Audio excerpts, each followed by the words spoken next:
عزت کے بارے میں کوئی بات رہ گئی تو پوچھ مولانا، جس کو مطلب طلاق ابھی رجی ہی دی ہو لیکن حاملہ ہو اور وضع حمل ہو جائے، کہ وہی مدت ہے یا ختم ہو گیا؟ نہیں، ختم ہو کال لے لیتے. اگر اسی السلام علیکم. ختم. السلام جی، گوہر بول رہا جی میں. جی بھائی فرمائیے. مسئلہ یہ ہے کہ تھوڑے دن پہلے میرے پاس میرا دوست آیا کراچی سے. جی جی. اس نے بتایا کہ اس کا وہاں ہوا ایکسیڈنٹ، کار میں کار چلا رہا تھا. جی. دوسری گاڑی والے نے اسے ہٹ کیا. ہاں ہاں. تو اس نے نیچے اتر کے دیکھا اچھا خاصا نقصان تھا، اور اس نے اس سے بات کی اور 3000 روپیہ اس نے اس سے لیا نقصان کا. جی جی. اور اس کی انشورنس بھی ہوئی تھی، اس نے انشورنس سے وہ ٹھیک کرا لیا. ٹھیک ہے. اب پوچھنا یہ کہ وہ 3000 کا وہ کیا کرایہ وہ رکھ سکتا ہے یا آگے صدقہ دے دے یا اسی کو ڈھونڈ کے واپس کرے؟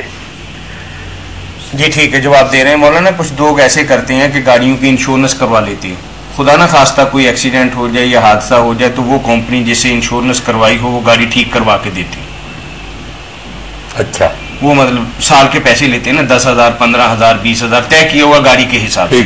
ایکسیڈنٹ عام حالات کے اندر ہو جائے تو وہ بندہ جرمدار پیسے دیتا ہے نا، تو وہ کہتے ہیں کہ اس سے پیسے بھی لے لیے اور گاڑی اس کی مفت میں ٹھیک ہو گئی انشورنس کمپنی کے ذریعے، جن کو وہ فیس ادا کرتا ہے سالانہ. جس کی گاڑی کے ساتھ ایکسیڈنٹ ہوا تھا اس سے بھی پیسے لے لیے. جی لے لیے. اور کمپنی نے بھی اس کا کام درست کر دیا. جی جی. تو اب ٹھیک ہے، اس سے جو پیسے لیے نا اس نے جی وہ بھی غلط نہیں کیا، کمپنی نے ٹھیک کر دیا. تو یہ تو کمپنی کے ساتھ معاہدہ نا، مگر اس نے جو زیادتی کی تھی، نقصان پہنچایا تھا، اس کا تاوان اور جرمانہ اگر اس نے ادا کیا اور جان چھڑائی کی یار مجھ پر کوئی پرچہ نہ دو، تو اس نے بھی ٹھیک کیا. اور وہ پیسے ان کے لیے حلال ہیں. اگر امیر آدمی ہے تو چلو کسی غریب کو دینا چاہتے ہیں ان کی خوشی، ورنہ وہ ان کے لیے جائز ہیں. اچھا. جو کسی کو ضرر پہنچائے وہ معاوضہ دے کر اگر جان اپنی چھڑاتا ہے تو کوئی برائی نہیں. چلو ٹھیک. ایک اور بھائی ایسے ہے کہ کسی بھی انشورنس کمپنی کسی کی گاڑی اس وقت تک تو ٹھیک نہیں کرواتی جب تک آپ ان کی سروسز ہائر نہیں کرتے. اگر آپ کو یہ سہولت ملی ہے تو آپ کے اپنے پیسوں کی وجہ سے ملی ہے. صحیح ہے، صحیح ہے، بالکل ٹھیک. شکریہ جی. السلام علیکم. مولانا، وضع حمل کے بارے میں بندے نے تو طلاق ایک ہی دی ہے ابھی. میں نے عرض کر دیا نا کہ طلاق بے شک ایک ہی، اس کے بعد یہ رجوع ہوتی، تیسری ہوتی تو پھر تو رجوع ہی نہیں تھا. تھوڑا سا مسئلہ. جی کریں مسئلہ. السلام علیکم. السلام علیکم. جی وعلیکم السلام ورحمۃ اللہ. جی مولانا صاحب سے سوال پوچھنا تھا. پوچھیں. جی میں نے یہ سوال پوچھنا تھا کہ 4 سنت جو ہے اثر کی نماز میں، جی جی 4 سنت جو ہے فرض ہے. 4 سنت 4 سنت اور 4 فرض ہیں. جی ایسے ہی ہے. ہاں جی. تو اگر مطلب اسے پڑھا نہ جائے تو کوئی گناہ تو نہیں اس میں، اگر 4 سنت نہ پڑھی جائے؟ سنت نہ پڑھی جائے. ہاں جی. جی جی. یہ 4 سنتیں جو ہے نا پہلے اثر سے، جی یہ میری بچی پڑھی جائیں تو بہت اچھی بات. جتنی کوئی محنت کرے گا اتنا ہی اس کو اجر ملے گا. مگر یہ کوئی ضروری نہیں، آپ نہ پڑھے تو گناہ والی کوئی بات نہیں. رائی برابر بھی گناہ نہیں. پڑھ سکتی ہیں تو بہت اچھی بات ہے، کوشش کرنی چاہیے. مگر گناہ کا آپ ذہن سے نکال دیں، گناہ کوئی نہیں ہوتا. اچھا مولانا جی، آپ سے ایک اور بات پوچھنی تھی. جی.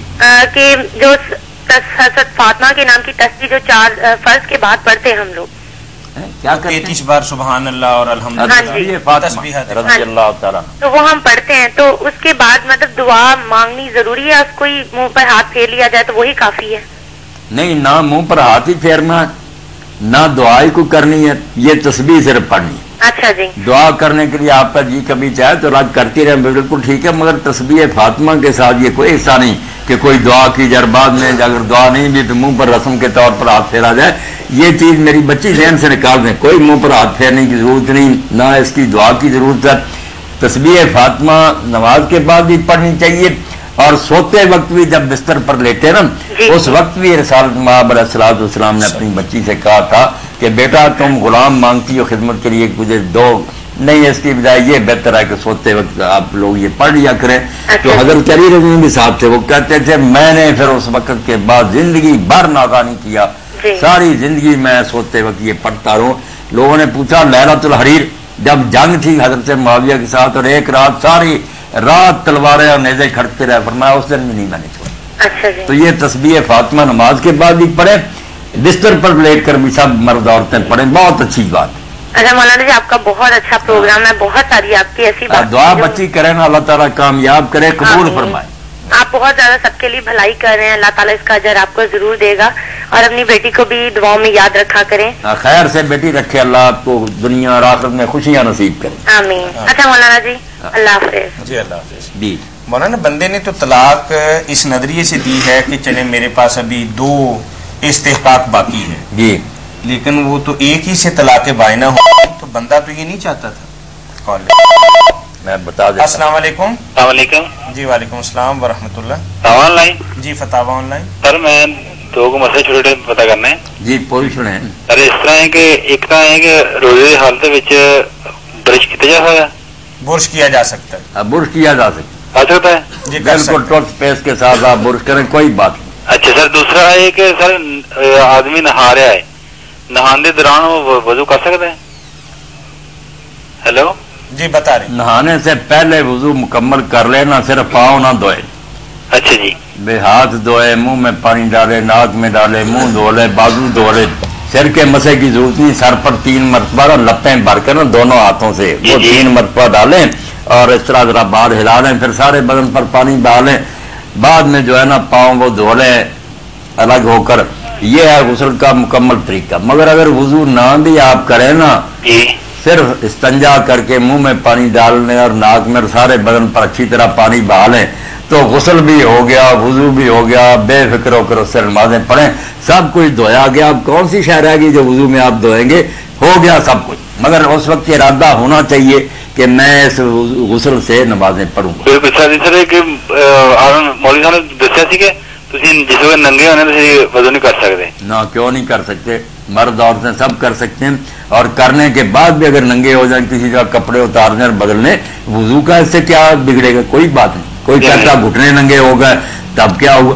کوئی بات نہیں. کئی عورتیں بیچاری پریشان ہوتی ہیں کہ سر پر دوپٹہ نہیں تھا, اس کی بھی کوئی بات نہیں. وضو جن چیزوں سے ٹوٹتا وہ الگ بات سے ہے, یہ وضو توڑنے والی چیزیں نہیں ہیں میرے بھائی. کر رہے ہیں آپ. اللہ جی. تو طاہر صاحب جو بات پوچھ رہے ہیں نا, یہ طلاق دیتے وقت اس کو سوچنا چاہیے. کال لے. السلام علیکم. آن لائن جی. جی فتاوا آن لائن. پوچھنا ہے جی, یہ اپنا لینز لگانے سے روزہ ٹوٹ جاتا ہے؟ لینز لگانے سے روزہ ٹوٹ جاتا ہے؟ اینک کی طرح کی چیز ہی ہے. ہاں جی. تو ڈاکٹر لگاتے ہیں, نہیں لینز لگاتے ہیں نا. ہاں ڈاکٹر جو ہے نا لگا نہیں, لڑکیاں خود بھی گھر پہ لگا لیتی. آپ بھی لگا آپ بھی لگا لیتی. اللہ, میرے تو ڈاکٹر نے لگائے تھے, کئی سال ہو گئے. آپ کے تو میرے تو پکے لگائے ہوئے نا. جی اچھا, یہ آپ لگا لیتی ہیں تو کوئی حرج نہیں. لگانے سے اس کا کیا بگڑتا روزے کا؟ نہیں, آنکھوں میں لینز لگانے سے روزے پہ کوئی فرق نہیں پڑتا. نہ کوئی نہیں بیٹا, روزہ تو کھانے پینے سے یا اپنی خواہش پوری کرنے سے ہوتا ہے, خراب ہے.